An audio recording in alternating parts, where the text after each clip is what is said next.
What is going on, everyone? Welcome to Form Friday. For today, we're going to be going over form on the deadlift. And as you can see, I've got my bar, a kettlebell, and two 20-pound dumbbells. We'll be going through all three of them, beginning with the kettlebell, and then moving on to the dumbbells, and then lastly, moving on to the bar, as the three are somewhat of a progression to one another. So if you start off with a kettlebell, and then you can finally move on, once you get good enough, you can move on to the kettlebells, and then lastly to the bar, where you'll be practicing with just the bar alone. I've got a 20-pound kettlebell, again, it's 20-pound, two 20-pound dumbbells, and then a 45-pound Olympic bar, or just a typical bar that you'll find at the gym. You do have to be careful with the bars. Once you get used to or get enough experience, you'll start recognizing that there are certain bars that are 35 pounds rather than 45 pounds. Honestly, I'm not too sure where the 35-pound bar comes into play.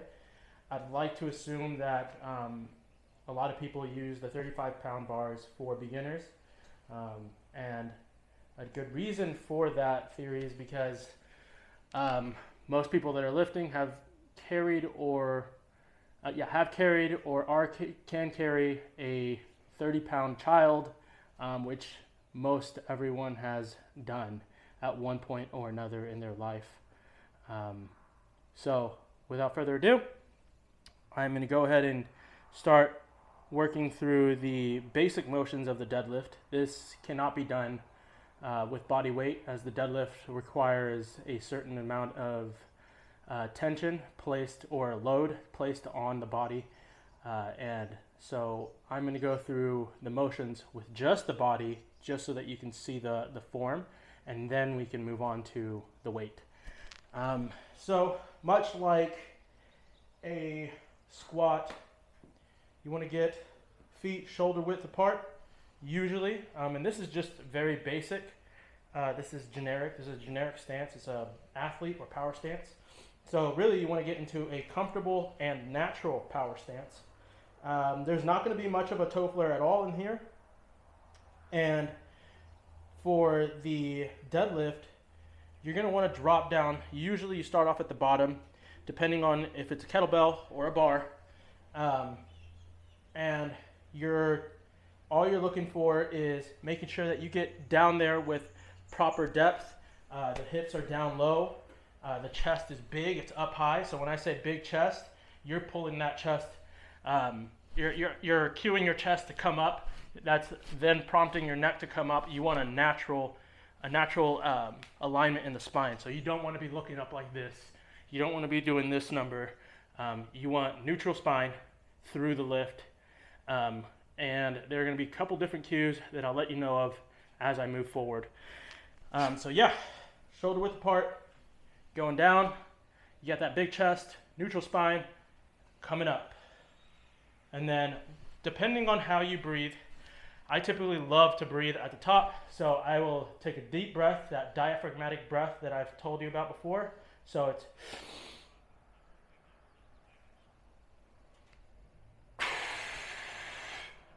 And that's how I move through my deadlifts. The other way of doing that is you start off at the bottom, like everyone. So deep breath, and then coming back down, holding that exhale. The big reason I don't like that is because you're holding the exhale coming back down, and that still requires tension. That's still load on the body, and that increases your chances of passing out. So with that, I do want to mention that the deadlift is known, it's got a bad reputation in the fitness community. A lot of people believe that it is extremely dangerous and has been a known aggressor, or people will just become prone to accidents or injuries with the deadlift. Listen, with any any specific exercise where it's a compound movement, the chances of you getting injured are relatively similar all around. So you're always having to actively listen to your body and then perform the exercise with proper technique and form. I cannot stress that enough, because it's injuries happen no matter what movement you're making. If you're not breathing correctly, if you're not right in the state of mind, so if you're not in that workout, in that exercise, moving intentionally, then that's a big red flag for you. And also just being present with the weight that you're lifting, so that you're not somewhere else off in la la land while you're making the lift. That's where injuries occur. So just be present, be aware. The deadlift is not as dangerous, or is just as much as dangerous as any of the other compound lifts. And so with that, making sure that you've got that proper technique. So with the kettlebell, you are moving with the weight just as I placed it between my feet. And I want my feet to be surrounding itself around the kettlebell, right? And so when I go down, my knees are going to go out. Remember, none of that knee cave in. So that means that my feet are planted well on the ground. All the weight is spread evenly through that tripod that I mentioned on Wednesday. And you're going down. Push those shoulders back, and the way to do that is by activating your lats, big chest, neutral spine, coming up.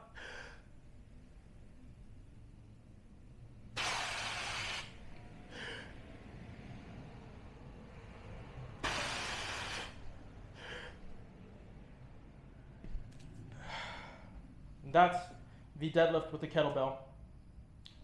While I'm using the kettlebell, I want to go over the movement of a suitcase carry. Before that, let me show you what that looks like from the side. Regular kettlebell deadlift looks as such. So feet are shoulder width apart, going down, big chest, neutral spine. Those lats are activated, coming up.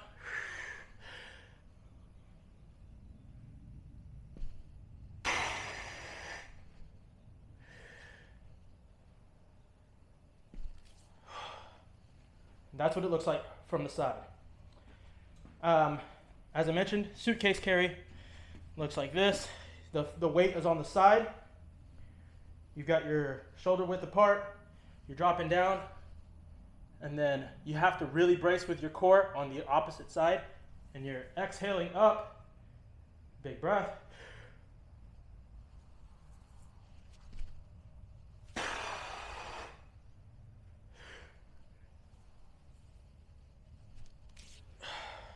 That's the suitcase carry. If your workout program calls for a kettlebell and you do not have a kettlebell, a good way to go around that, or a good workaround, is standing a dumbbell on its side and then coming down, and just like the kettlebell, you grab it from the sides, cup it, and you're coming up and then back down. The next variation is the dumbbells. Dumbbells are going to be a little bit out in front of you and off to the sides. You're going to step between them. Make sure you get your proper stance. So right here, these dumbbells are too close for me. That's a little better. And I'm going down, grabbing them, neutral spine. Those lats are activated. Exhale up, and then coming back down.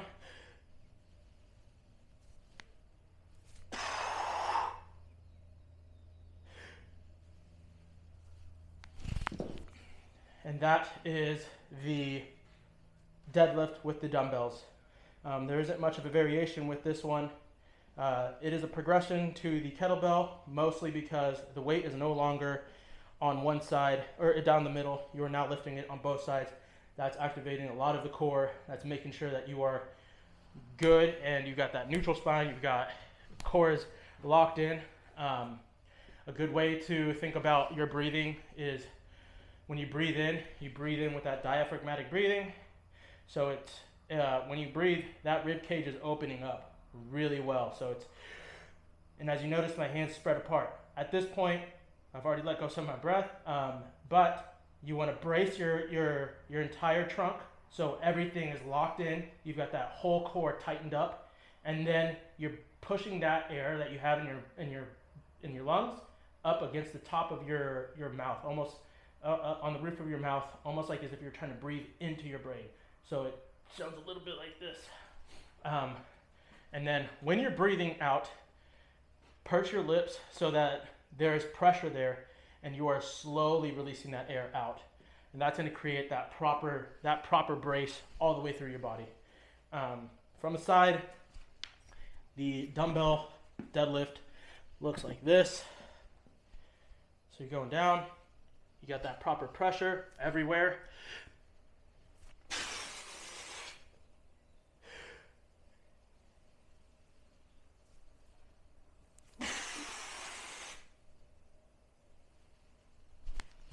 Down.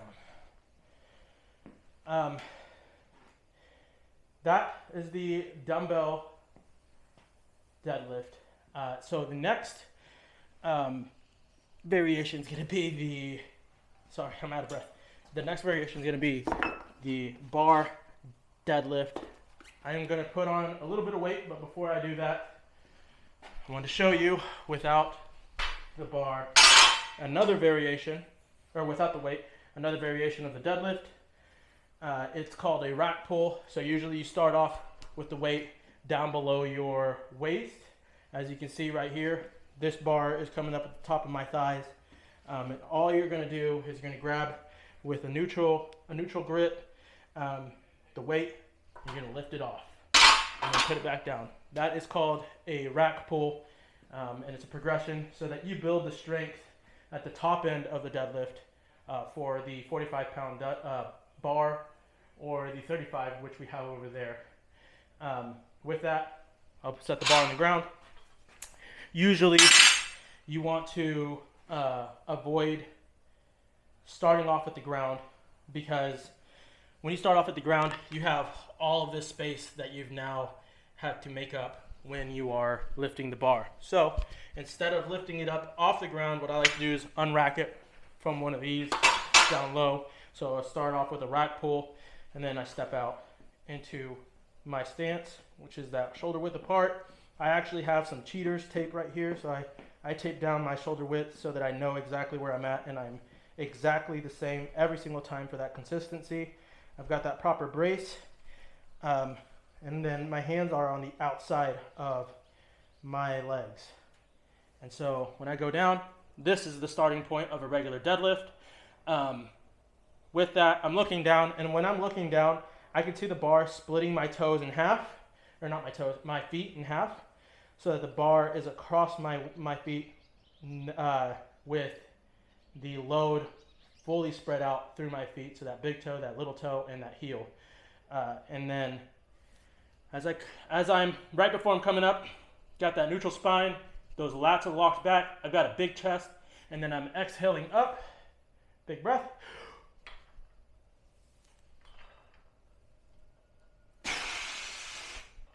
And that is the regular deadlift with the bar.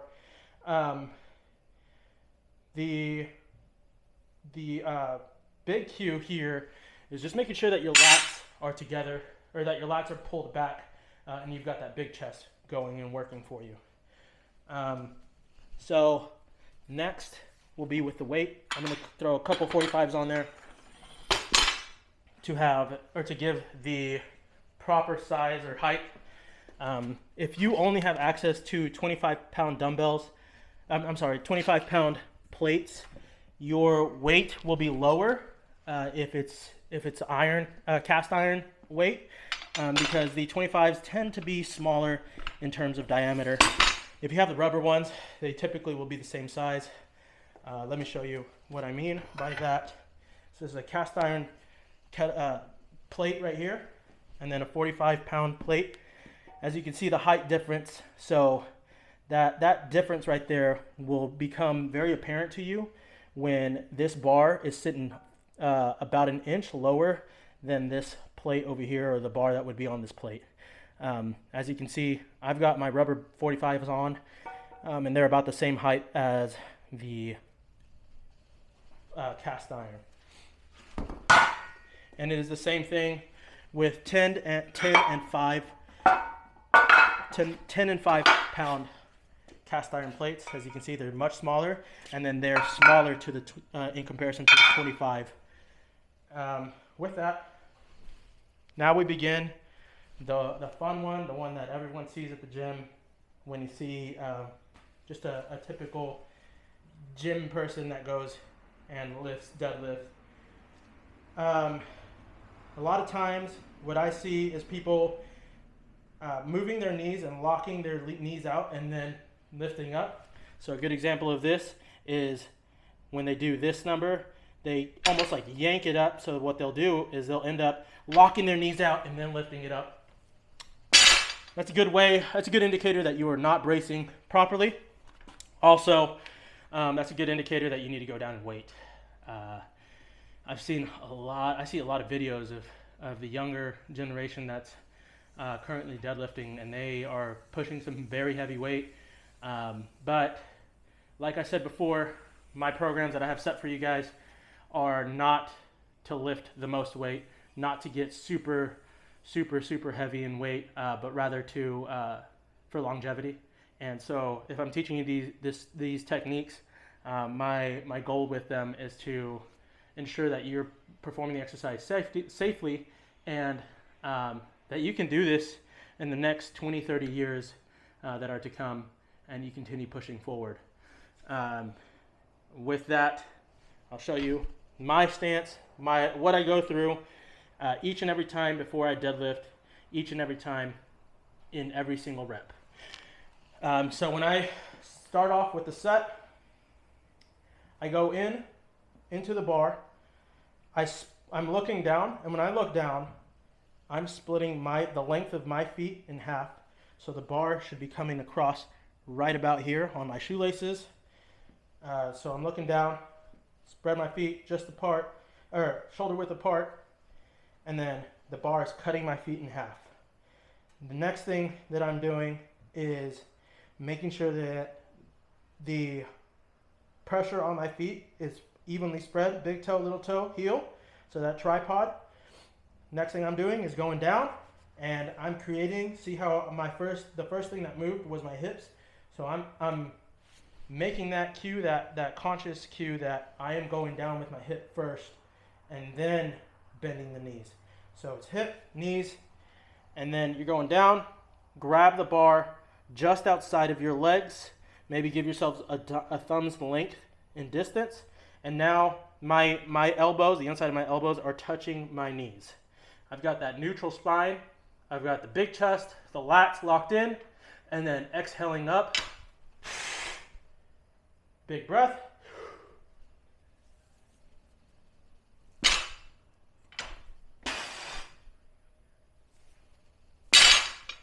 And that is the deadlift from the front.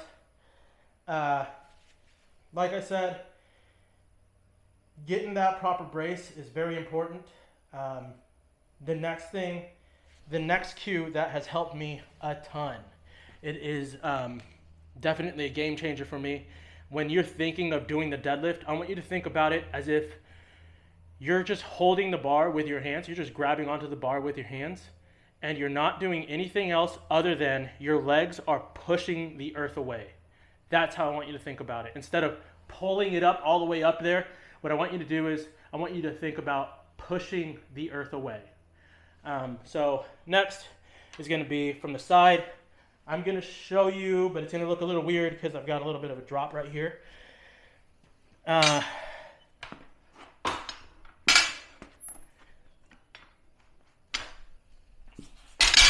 Oh, I was hoping I could get rid of the drop, but I cannot. So from the side, I've got, you can't see it, but I've got a neutral stance, or the power stance, with feet shoulder width apart. My feet are being cut in half by the bar. And then I'm going down, hips first. So hips first, going down, grabbing, getting my good grip, elbows touching the inside of my knees. Now I want you to notice that my shoulders are up and over the bar. So now I'm going up.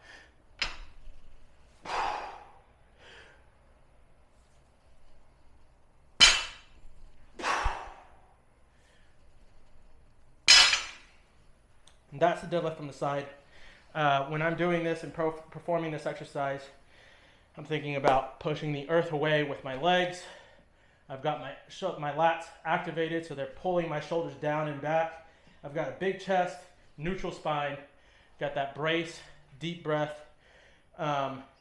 Lastly, the very last thing about the deadlift is, and part of me has like grabbed this bar without intention. The last thing I want you to think about is grip. So the grip is pretty important because we don't really think about training our grip, and most women don't want to have big forearms. Totally understandable. The importance of the grip is that if your grip is not matching the strength of your legs are going to be getting the short end of the stick. They're going to be prevented from meeting that maximum potential. So in order to avoid that, there are a couple ways that you can avoid it. One of them is improving grip strength, obviously, but to do that, you would need to exercise consistently and constantly enough, and not just focus on grip, but rather perform exercises like the deadlift, and it just takes practice. The next thing is making sure that your grip, when you have a regular grip, that thumb is coming up over your index and middle finger and squeezing that bar as tight as you can. The next one, without any help, is called a thumb locking grip. When you do the thumb locking grip, you're wrapping your thumb around the bar, and then you're grabbing your thumb with your index, your middle, and maybe even your ring finger if your thumb is that long. So what that would look like on a bar is like this. I'm grabbing the bar with the thumb first, and then wrapping around, wrapping my fingers around the thumb, and then that's going to create pressure down on your thumb, and you're not going to be able to let go.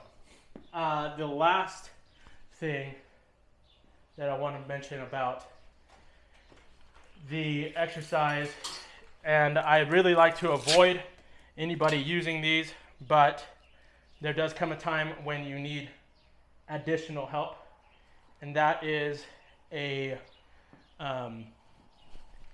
strap. So there's these neat little VersaGrip straps where you wrap the pad around the bar, and then you grab the pad, and that's going to lock in that grip. It's not going to move at all. And then the next one, the other type of strap that there's available on the market, is a regular fabric strap or leather strap, which you wrap around the bar, and then you grab that. And you basically are making the loop, sticking your wrist through there, and then doing the whole wrap.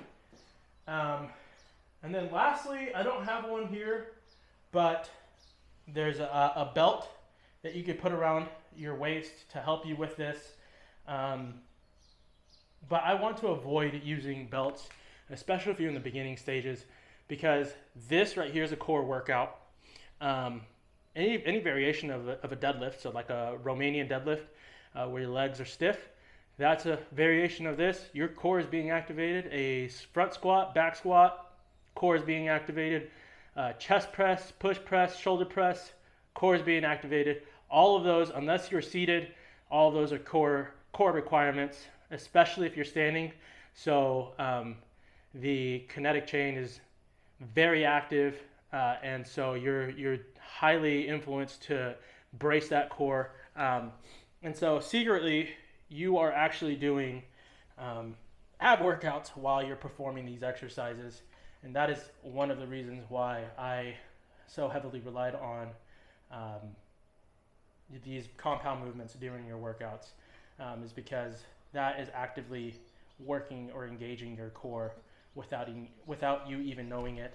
That's also why there's maybe a suitcase carry in some of your workouts for those who are more beginners. So if you've taken a long period where you haven't worked out in 3+ years, that you likely have a suitcase carry in a variation of your workout.